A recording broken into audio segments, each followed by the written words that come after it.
Hello, good evening and welcome to ITV News. This is Friday night's calendar. Hello there, thank you for joining us. Here are tonight's headlines. Family anger. The mother of a woman stabbed to death alongside her son by an ex-boyfriend says restraining orders are worthless as calendar figures reveal the shocking number of women killed in similar circumstances. Can't see a point in a restraining order being given if they break that restraining order and they're still allowed to walk free. That's what killed my daughter and my grandson. That's what happened.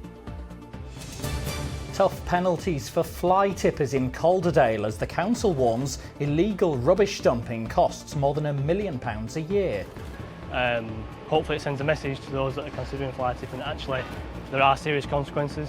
Ultimately, we'll have your vehicle off here and we'll crush it. A haven for wildlife. The new Rainforest Nature Reserve in the Yorkshire Dales helping to tackle climate change. And a tribute to a legend. The Sheffield-born World Cup winner Gordon Banks is honoured in the streets where he grew up.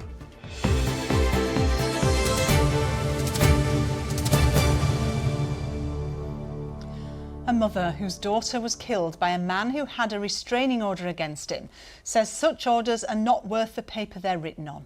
An ITV News investigation has revealed at least 6 other deaths since 2019 in similar circumstances. Bethany Vincent and her son DJ were stabbed to death by Daniel Bolton after he walked 30 miles across Lincolnshire to their home in Louth in 2021.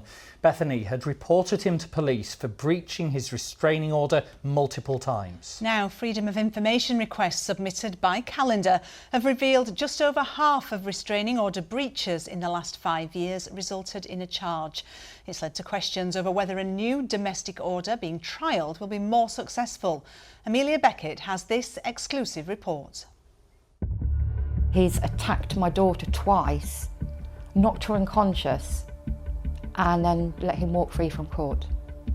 There's a mindset out there for these people that they will continue to offend until they are brought to justice. I'm afraid that often victims of domestic abuse find that when they have an order in place that breaches do go unnoticed. For those on the front line tackling violence against women and girls, domestic abuse orders are often seen as one of the first lines of defence. But what happens when violent perpetrators breach these and still manage to go on and kill? Are authorities doing enough to police them, or are they simply not fit for purpose?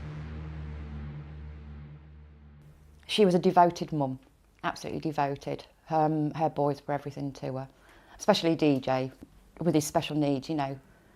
When Caroline's daughter Bethany met Daniel Bolton in 2019, she thought he was someone who'd look out for her and her son DJ. I love you.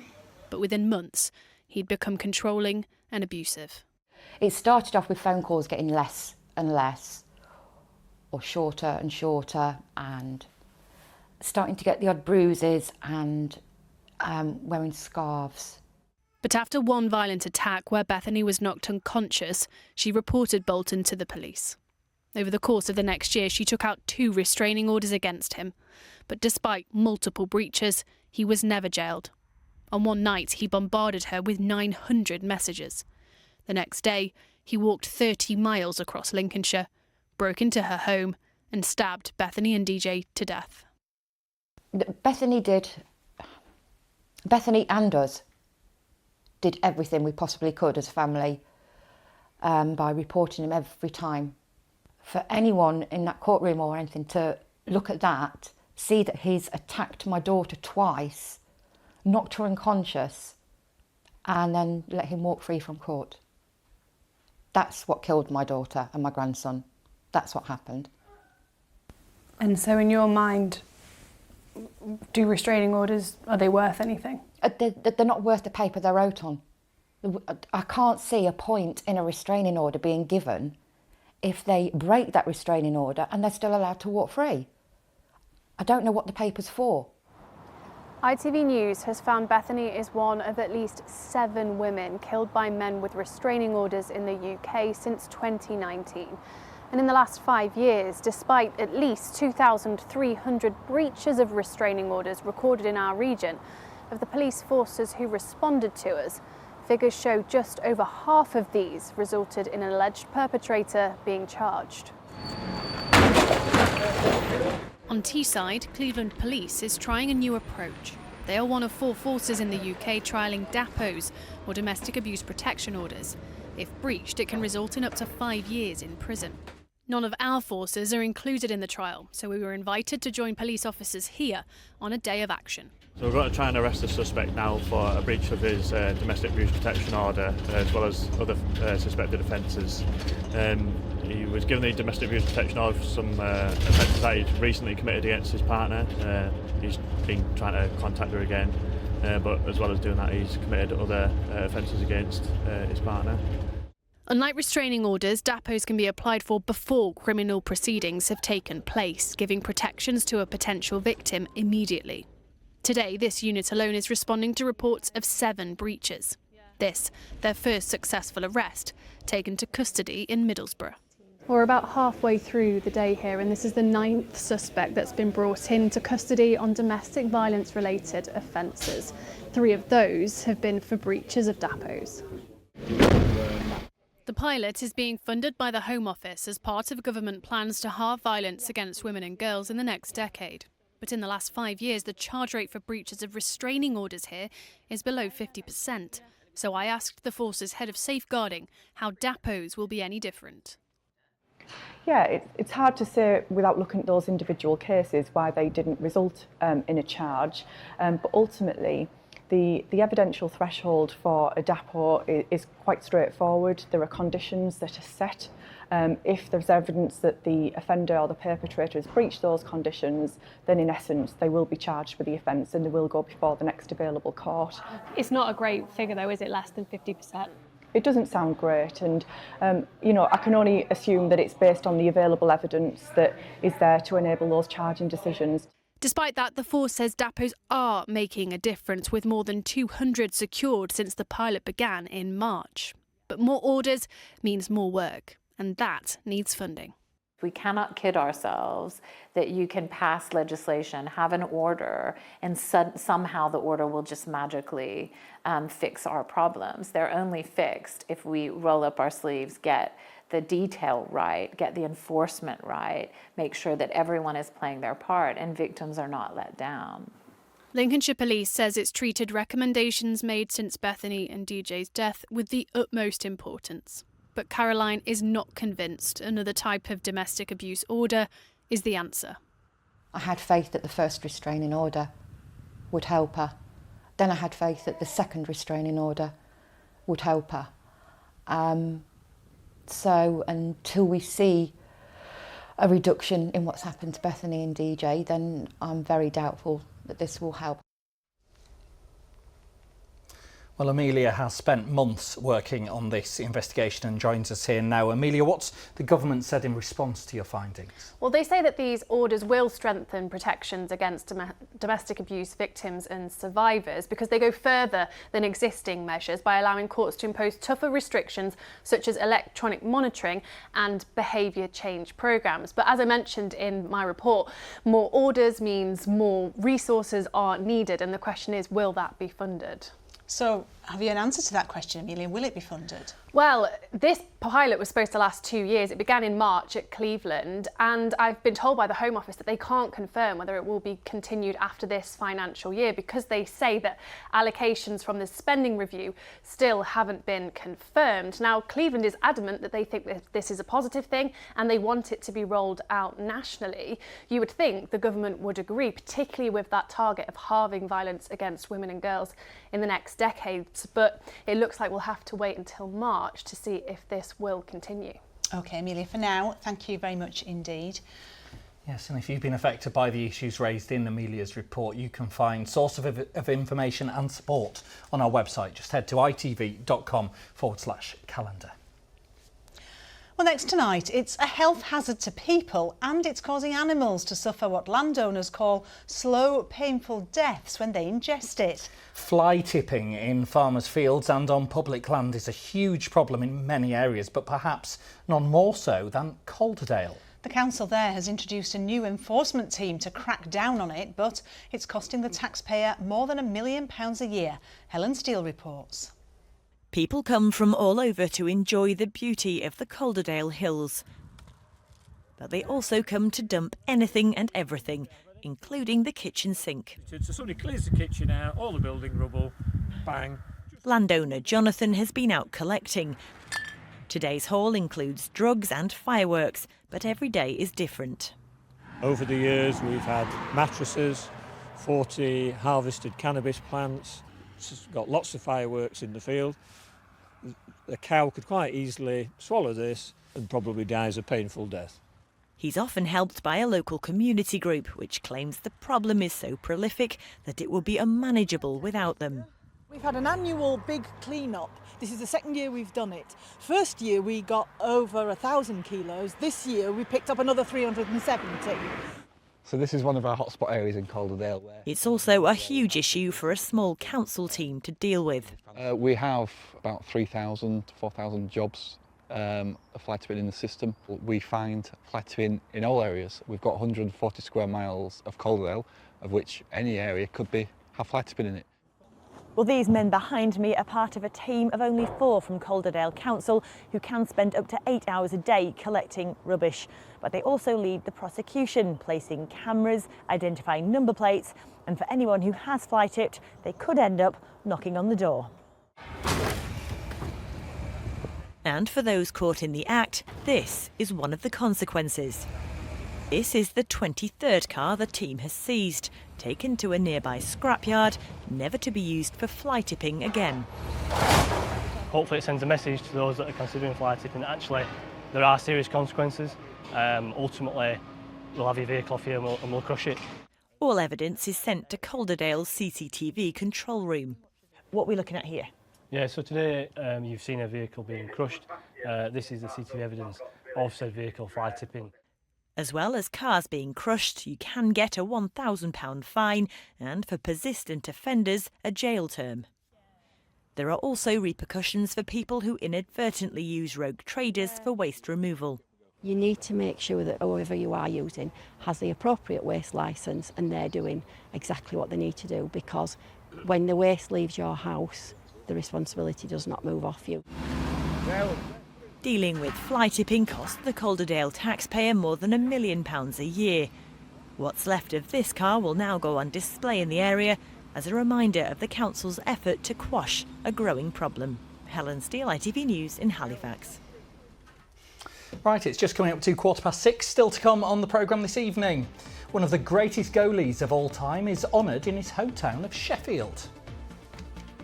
And are we on target for some decent weather conditions this weekend? This week it's been mild, it's been misty, it's been murky. We're definitely in for a bit of sunshine tomorrow, but will it stay fine for Remembrance Sunday? All the detail a little later on. A 19-year-old driver who killed his best friend by driving dangerously has been sentenced to 5 years in a young offenders institution. Corey Owen Cooper was 17 at the time of the offence and had only passed his driving test the day before. His best friend, Josh Atkins, who was also 17 when he died in the collision, was described by his aunt as a kind and funny young man with many friends who saved 4 lives through organ donation after his death. Well, Adam Fowler joins us live from Sheffield Crown Court. Adam, a hugely difficult case for everyone involved. Yes, tragic is the word that the judge used to describe it, and of course it was completely avoidable if the driver had just driven more sensibly. Instead, Corey Owen Cooper, seen here arriving at court earlier on in the white shirt, had been driving at speeds in excess of 50 miles per hour on a 20-mile-an-hour lane. Shortly before he'd lost control of the car on a bend in Stannington in Sheffield. That mistake killed one friend and left another with serious injuries, which have consequences even today. Sentencing, here's the judge earlier, Jeremy Richardson, KC. A young life has been ended. Another 2 lives have been ruined. For what? Showing off to friends. Immaturity on the grand scale. Well, this is Josh Atkins, the 17-year-old who died on that night on the 11th of November 2023. Outside court, his auntie Claire Chapman, representing the family, says they want more stringent rules for new drivers. We are speaking out today, not just as a grieving family, but as advocates for change. We believe it is the time for the UK to adopt a graduated driving licence system. Young and inexperienced drivers need more support, more education and more accountability before they are given full driving licence privileges.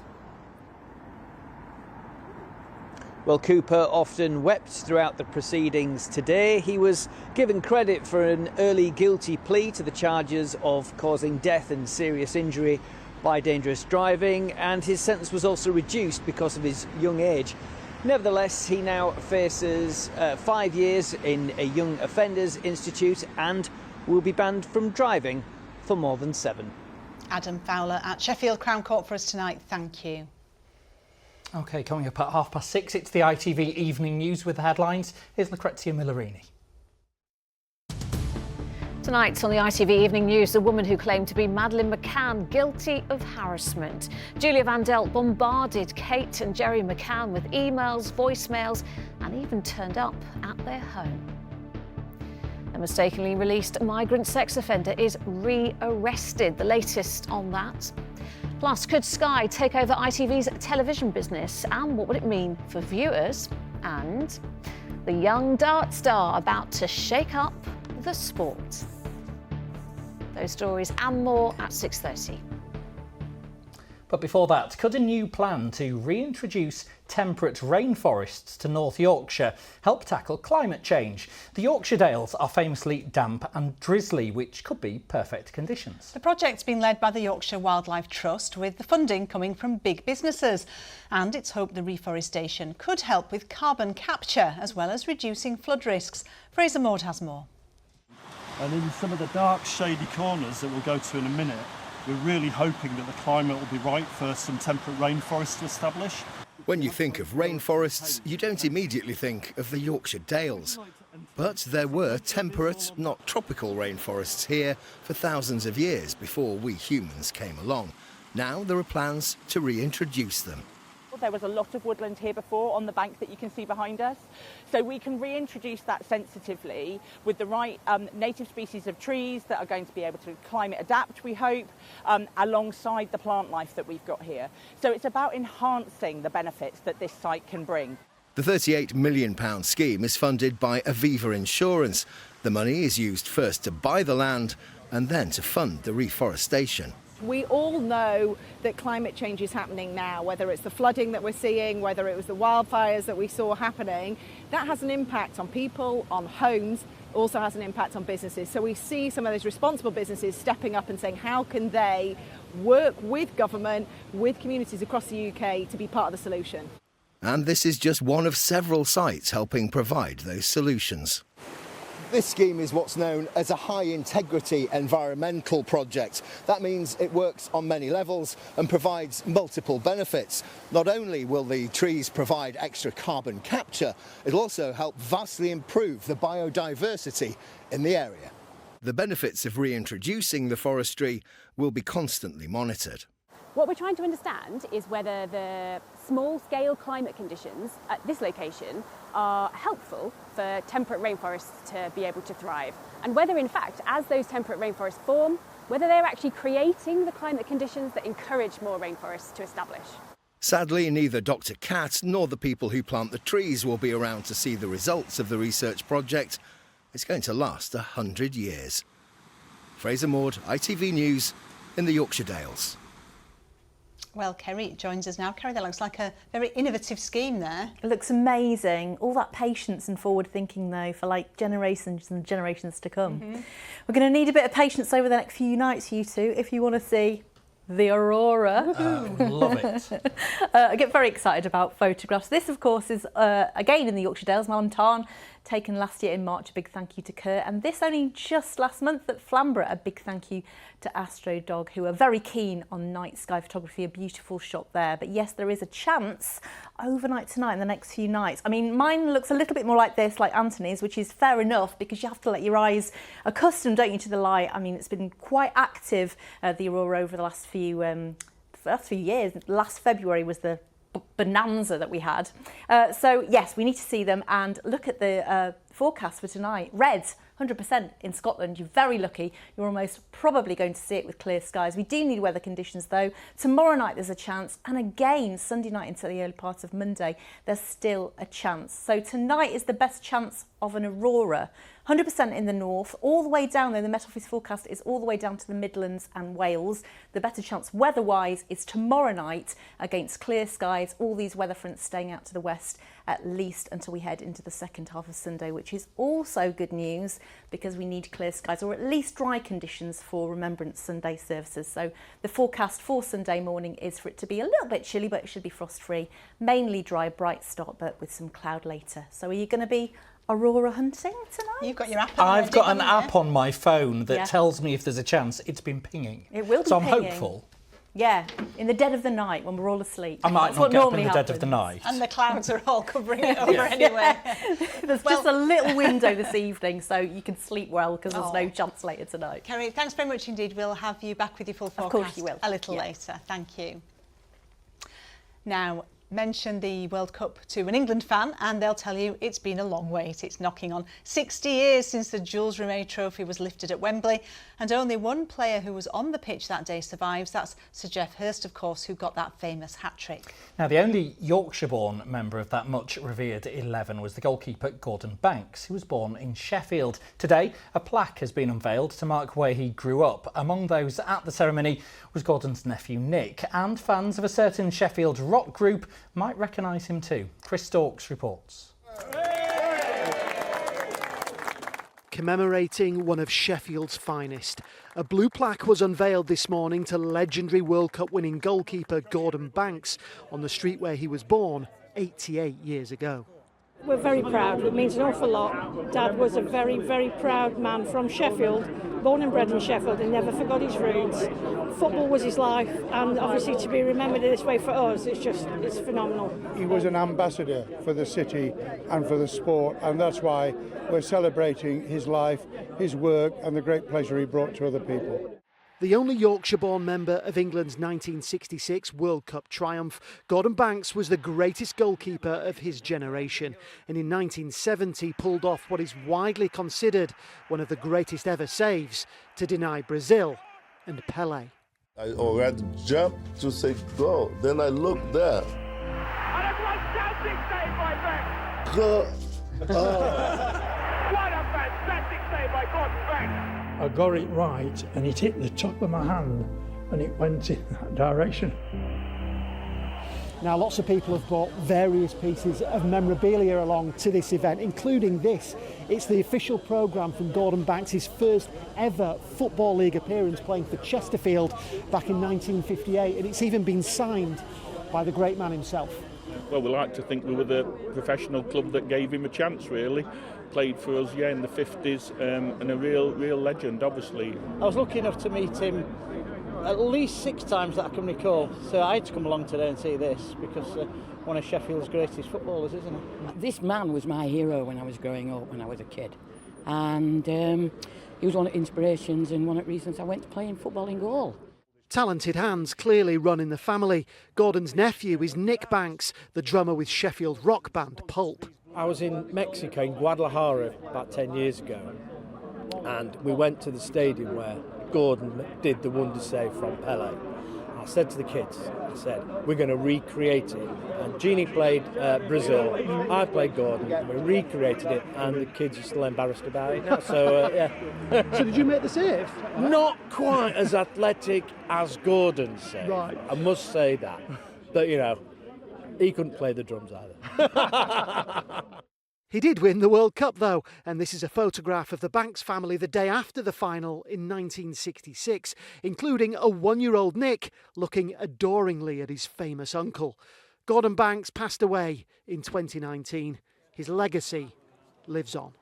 Chris Dawkes, ITV News, Sheffield.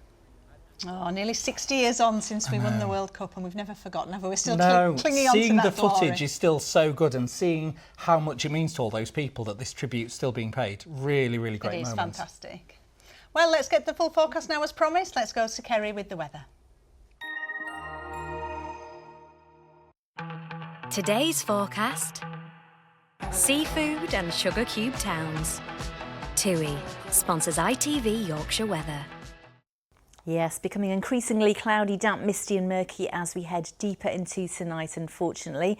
We did have some low-lying mist and fog first thing this morning, but a lovely dose of sunshine, particularly the further north you were. A really good start with that mist and fog just sitting in the vales and valleys first thing. But as we head through into the weekend, we are going to see a bit more sunshine after the mist and fog clears. Tomorrow, the best day of the weekend, we are expecting cloudy skies and eventually some rain from the west later on Sunday.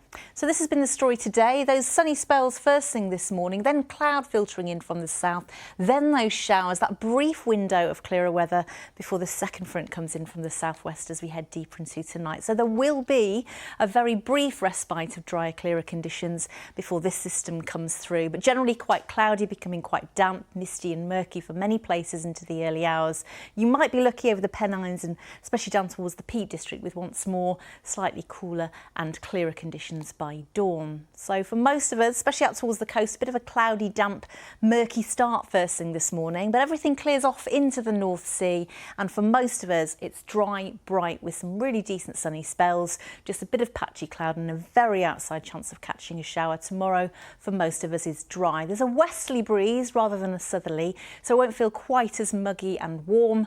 Still though above the average of around 11 or 12 at around 14 Celsius. Clearer skies, colder start on Sunday but better visibility, and then into the second half of Sunday, cloudy skies and outbreaks of rain, and turning even more unsettled as we head Monday into Tuesday.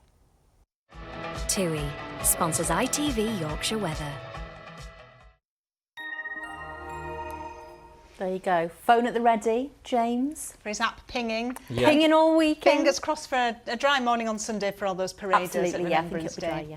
Yeah, thank you very much. That's it from us for tonight. I'll be back with all the latest at 10:30, then looking for the aurora. Lucrezia's standing by next. Have a great weekend. Bye-bye. Bye-bye from us. Bye-bye. Bye.